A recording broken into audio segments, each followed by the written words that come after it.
দেশনেত্রী বেগম খালেদা জিয়াকে সম্পূর্ণ মিথ্যা মামলায় সাজা দেওয়ার প্রতিবাদে এবং বিএনপির সিনিয়র ভাইস চেয়ারম্যান বর্তমান ভারপ্রাপ্ত চেয়ারম্যান জনাব তারেক রহমানের বিরুদ্ধে মিথ্যা মামলা প্রত্যাহারের দাবিতে আজকের এই মানববন্ধনের সংগ্রামী সভাপতি 90-এর স্বৈরাচার বিরোধী আন্দোলনের তৎকালীন ডাকসুর ভিপি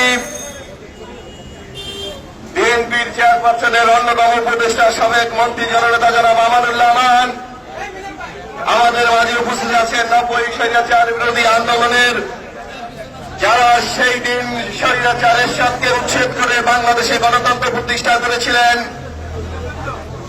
সেই বীর সিপাহী সালার জনাব খায়রুল কবির খোকন, নাজিমউদ্দিন আলম, খন্দকার লুৎফর রহমান, মুস্তাফিজুর রহমান বাবুল, শহীদউদ্দিন চৌধুরী, এনি আসাদুজ্জামান আজাদ সহ সংগ্রামী নেতৃবৃন্দ, প্রিয় বন্ধুরা, আজকে আমরা দেখেছি এই সরকারের আমলে যখন দুর্নীতি, দুঃশাসন, বিরোধী দলকে হত্যা, নির্যাতনের মাধ্যমে বাংলাদেশে একটি ফ্যাসিস্ট রাষ্ট্রে পরিণত করেছেন, তখনই আজকে ষড়যন্ত্রমূলক ভাবে আমাদের নেত্রী, যিনি বাংলাদেশের গণতন্ত্র প্রতিষ্ঠার জন্য আজীবন সংগ্রাম করেছেন, যেই নেত্রী আজ পর্যন্ত বাংলাদেশে কোন নির্বাচনে দাঁড়িয়ে আজ পর্যন্ত পরাজিত হয় নাই, ওনার জীবনে 10টি সংসদ নির্বাচনে নির্বাচন করেছিলেন, প্রত্যেকটি নির্বাচনে জয়যুক্ত হয়েছেন বন্ধুরা।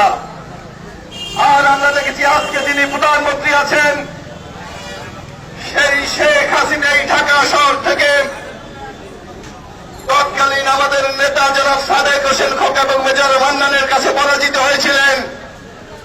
সেখান থেকেই বেগম খালেদা জিয়ার প্রতি শেখ হাসিনার আজকে ক্ষোভ, আজকে তার প্রতি হিংসা বন্ধুরা। কারণ বেগম খালেদা জিয়া কেন বাংলাদেশের নির্বাচনে পরাজিত হয় না, আর শেখ হাসিনাকে কেন বাংলাদেশের মানুষ পরাজিত করে বন্ধুরা।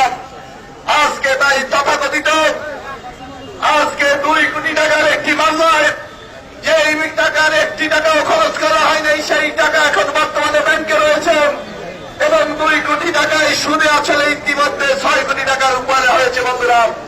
সেই মামলায় আজকে ষড়যন্ত্রমূলক ভাবে বেগম খালেদা জিয়াকে সাজা দেওয়া হয়েছে বন্ধুরা। অথচ আজকে আমরা দেখি আজকে এই শহীদ দলের নেতা রাশেদ খান বলেন ইতিমধ্যে বাংলাদেশ থেকে 9 লক্ষ কোটি টাকা পাচার হয়েছে। আজকে ক্যাসিনোর নামে বাংলাদেশের আওয়ামী লীগের নেতাদের বাসায় যদি আপনার পুলিশ অভিযান চালায়, সেখানে আজকে কোটি কোটি টাকা পাওয়া যাচ্ছেন, আজকে কোটি কোটি টাকার এফডিআর পাওয়া যাচ্ছে। এমনি একটি দুর্নীতিতে বাংলাদেশকে আজকে আচ্ছন্ন করে রেখেছে বন্ধুরা এই সরকার। তাই আমরা এই মানববন্ধন থেকে অবিলম্বে বলতে চাই, এই সকল প্রতিহিংসা ভুলে গিয়ে অবিলম্বে বেগম খালেদা জিয়াকে মুক্তির ব্যবস্থা করতে হবে। আগামী দিনের রাষ্ট্রনায়ক জনাব তারেক রহমানের বিরুদ্ধে সকল মিথ্যা মামলা প্রত্যাহার করতে হবে। 90-তে স্বৈরাচার এরশাদের বিরুদ্ধে আমরা যেভাবে দুর্বার আন্দোলন গড়ে তুলেন, আমানুল্লাহ আমানের নেতৃত্বে আমরা বাংলাদেশে গণতন্ত্র প্রতিষ্ঠা করেছিলাম, হয়তো সেই দিন বেশি দূর নয়, সেই দিন বাংলাদেশের জনগণ এই শেখ হাসিনার বিরুদ্ধে দুর্বার আন্দোলন গড়ে তুলে তাকে মসনদ থেকে নামিয়ে আবারও বেগম খালেদা জিয়ার নেতৃত্বে বাংলাদেশে গণতন্ত্র প্রতিষ্ঠা করবে বন্ধুরা। সেই আন্দোলন সংগ্রামে আপনাদের সবাইকে অংশগ্রহণ করার আহ্বান জানিয়ে আমার বক্তব্য এখানে শেষ করছি। শহীদ জিয়া অমর, খালেদা জিয়া জিন্দাবাদ, তারেক রহমান জিন্দাবাদ।